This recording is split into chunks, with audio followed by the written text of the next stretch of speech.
Since ہم education کے بارے میں بات کر رہے تھے، one question which always triggers me is that کہ اگر ہم ناٹ اونلی انفراسٹرکچر دیکھے، روڈز دیکھے، ہیلتھ کیئر دیکھے، ہر چیز میں کشمیر ایک پلیٹو ہٹ کر گیا، جیسے تھا ویسا ہی ہے. سنس آپ دیکھیں پچھلے کتنے سالوں میں جو اسٹوڈنٹس ہیں وہ باہر جاتے ہیں پڑھنے کے لیے، جہاں سے ان کو بہت زیادہ پرابلمس بھی کبھی کبھی فیس کرنی پڑتی ہے. تو ایجوکیشن سسٹم کیوں اتنا زیادہ ویک ہو رہا ہے دن بہ دن؟ تو انہیں ایون دو ان کو انٹرنس کے لیے بھی باہر جانا پڑتا ہے، ریٹیک کرنا پڑتا ہے. تو کیا اسٹیپس لے سکتے ہیں ایون دو یہ ایز یو سیڈ اتنا بجٹ آ رہا تھا، تو کہاں گیا یہ بجٹ؟ یہ بتا رہا ہوں، دیکھو بدقسمتی سے یہ علاقہ بہت ساری اچھی چیزوں کے بجائے بہت بری چیزیں ہوئی یہاں پہ، لوگوں کے ساتھ بھی ہوئی، اس علاقے کے ساتھ بھی ہوئی. تو اس سے ہمارے اوپر ایک جانے انجانے ایک ہمارے ساتھ ایک لیبل ہے. اس کی وجہ سے سارا پروسیس ڈیریل ہو گیا. ایز اے سوسائٹی پورے ملک کو جب آزادی ملی 1947 میں، اس کے بعد ہر ایک ریجنل سویلائزیشن جو ہے وہ سروائیو کر گئی آن اٹس اون. آپ ایسا ہی نہیں دیکھتے کسی بھی، جیسے گجرات ہے، مہاراشٹر ہے، تامل ناڈو ہے، جھارکھنڈ ہے، ویسٹ بنگال ہے، ان سارے علاقوں میں بھی لوگ آتے ہیں، باقی سارے علاقوں کو جاتے ہیں، لیکن ان کا تب بھی ریجنل ایتھوس ابھی بھی زندہ ہے. ہمارے یہاں پہ مسفارچونیٹلی پرابلم رہی ہے، لیکن اس سے پہلے سوسائٹی میں پرابلم ہو گیا، سوسائٹی کے بعد پھر اکانومی میں پرابلم ہو گیا، تو پالیٹکس بھی اسی کا وکٹم بن گیا. پالیٹکس میں بھی یہ ساری چیزیں ہو گئی.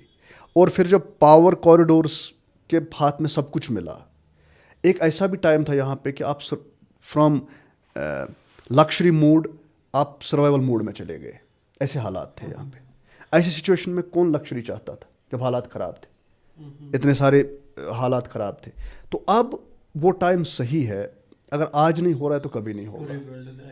ایجوکیشن میں ہمارے یہاں پہ پہلے تو پرابلم یہ ہے کہ جتنے بھی یہ پولیٹیکلی موٹیویٹڈ سلیکشنز ہوئی ہیں over the time for last 70 years, اس نے سب سے بڑا پرابلم ایجوکیشن میں کیا ہے. پولیٹیکلی موٹیویٹڈ سلیکشنز، ٹیلنٹ کو انہوں نے باہر کیا، بیک ڈور انٹریز کر لی، اور اتنے سارے لوگوں کو ملازمت دے دی، جن سے نہ ہی صرف اس ڈپارٹمنٹ کی خرابی ہو گئی بلکہ ہمارے فیوچر کے ساتھ بھی پرابلم ہو گیا. آج بھی آپ دیکھ لیجیے کتنے سارے آپ جانتے ہیں علاقے ہیں جہاں پہ آج بھی teaching faculty teaching student ratio کہیں پہ زیادہ ہے، کہیں پہ کم ہے. کوالٹی آف ایجوکیشن ہمارا تو دن بہ دن بد سے بدتر ہو رہا ہے. تو کہیں نہ کہیں آپ کو ان ساری چیزوں کے ساتھ ڈیل کرنا پڑے گا. تو کیا چیلنجز رہے ہیں پاسٹ سے یا کرنٹ میں، یا آپ انٹرنیٹ شٹ ڈاؤنز دیکھو؟ سب 3 سے 4 چیزیں کر سکتے ہیں ایجوکیشن کو ٹھیک کرنے میں. پہلے اس کی کوالٹی وائز آپ کو دیکھنا پڑے گا کہ آپ کے پاس پلان کیا ہے. نمبر 2 انفراسٹرکچر وائز آپ کو دیکھنا پڑے گا کیا کرنا ہے. نمبر 3 انٹر اسکول آپ کو یہ جو ہے ایگزامینیشنس کرنے پڑیں گے اگر آپ کو انہانس کرنا ہے گراف اس کا. چوتھی چیز ہے آپ کو ایک parent feedback loop create کرنا پڑے گا، چاہے آپ سرکاری اسکول میں ہے، پرائیویٹ اسکول میں ہے، آپ کو ایک نیٹ ورکنگ کرنی پڑے گی. 5th چیز ہے کہ آپ کو ان کو الائن کرنا پڑے گا with whatever the current trends of the time are. تو یہ 5 چیزیں کر دو، مجھے لگ رہا ہے کہ 5 یا 10 سال کا اگر پلان ہوگا آپ کے پاس، 10 سال کے بعد ہمارا ایجوکیشن پھر سے اپنے پیروں پہ کھڑا ہوگا. Otherwise you will be producing industry of people with masters with B tech, لیکن ان کی امپلائبلٹی نہیں رہے گی. اچھا، لاسٹ کویشچن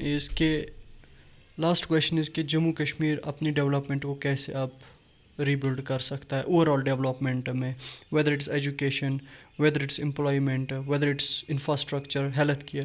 تو is it the main thing which the current government can play a massive role in this? Current government کے پاس ابھی 4 سال ہے، اگر یہ اس میں کامیاب ہو گئے کچھ اچھا ڈیلیور کرنے میں تو بی اٹ میں، اگر نہیں ہوئے تو they must clear the space for new people, for youngsters, for people who have some credibility left in them, تاکہ وہ ڈیلیور کر لیں. تو یہ چیز امپورٹنٹ ہے. یہاں پہ میرا لوگوں سے بھی ایک ہی ریکویسٹ ہے، جب آپ اگلی بار ووٹ ڈالنے جائے تو بی شیور اباؤٹ اٹ کہ کس کا مینیفیسٹو کتنا پریکٹیکل ہے.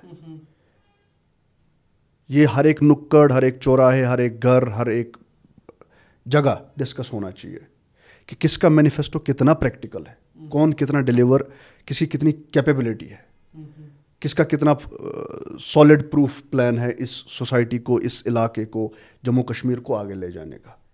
آپ کے پاس سب سے کنڈیوسو ایٹماسفیئر تھا، نارمل جو گورننس ہوتی ہے، گورننس ایشوز ہوتے ہیں ڈیموکریسی میں، وہ حل کرنے کا. لیکن آپ اس کو کس کے حوالے کر رہے ہیں؟ نیریٹو کے حوالے، 370 کے، اسٹیٹ ہوڈ کے. تو مجھے ایک بات بتا دیجیے، ہمارے یہاں پہ جو سرکار ہے، صرف سرکار کو ہی اسٹیٹ ہوڈ چاہیے، اپوزیشن کو نہیں چاہیے. Why shouldn't they have a consensus, اور ایک آل پارٹی میٹنگ ڈیلیگیشن جو ہے وہ چلا جائے سینٹرل گورنمنٹ کے پاس، ان کو بولے کہ اسٹیٹ ہوڈ کے بنا ہمارا نہیں چلے گا. aren't there good means and mediums to talk to the central government؟ ان کا تو کمیونیکیشن ہمیشہ ہوتا ہے. نہیں الٹا یہ اس کا کر لیں گے. یہ ایکچولی کریڈٹ لینا چاہتے ہیں، کریڈٹ لینا چاہتے ہیں کہ اسٹیٹ ہوڈ واپس آئے گا، پھر سے پاور مونوپلائز ہو جائے گا، پھر سے وہی پرابلم ہو جائے گی، پھر سے اگلے 50 سال کے لیے یہ سارا سسٹم ہی ڈیریل ہو جائے گا. تو آپ کو دیکھنا پڑے گا کہ آنیسٹلی اس سماج نے بہت کچھ دیکھا ہے. It's high time to deliver ایک کانسنسس کے ساتھ ایک ساری چیزیں، اور اوے فرام آل دا تھیٹرکس. آپ صرف میڈیا آپٹکس نہیں کر سکتے، آپ کو ڈیلیور کرنا پڑے گا. اس کے لیے آپ کے پاس 5 سال ہے، 5 سال میں کر لیجئے، نہیں تو کسی اور کو چانس دے دیجئے. اور سب سے بڑی بات ہے کہ سوشل لیول پہ ہمیں سوچنا پڑے گا، کیونکہ یہیں سے ساری چیزیں سٹارٹ ہوتی ہیں. اگر آپ اچھا کرنا چاہیں یہیں سے سٹارٹ ہوگا، اگر آپ خراب کرنا چاہیں یہیں سے سٹارٹ ہوگا. There is always a glimmer of hope. اور میری پوری امید ہے کہ ونس لوگ سوچ لیں گے، اگلی بار انشاءاللہ جو سرکار ہوگی 4 سال کے بعد، تب تک آپ کو بیئر کرنا پڑے گا. بیکاز یہ جو کرنٹ پارٹی ہے، دے آر دا موسٹ اسٹریٹسکیوس people that I have seen. Not demeaning the people who are good in the party. There are some good faces. There are some good youngsters, capable people. They can do some good service to the people. So that's all from my side.